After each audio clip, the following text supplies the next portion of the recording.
Safeguard your Twilio services and prevent potential disruptions by correctly attaching the necessary local regulatory bundles to your phone numbers. First, navigate to the Twilio console on the left-hand sidebar.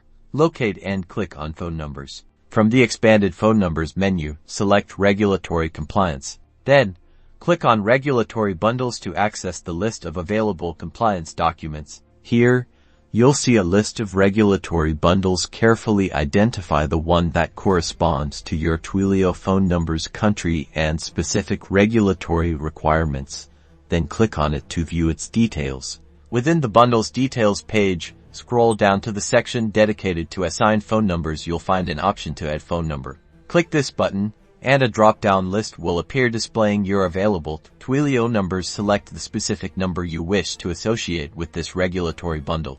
After selecting, confirm your choice. The system will process the assignment, linking your chosen number to the regulatory bundle. You can verify the successful assignment by returning to the Bundles Details page, where your number should now be listed under Assigned Phone Numbers. Properly assigning these bundles is crucial for maintaining compliance and ensuring uninterrupted service for your Twilio communications.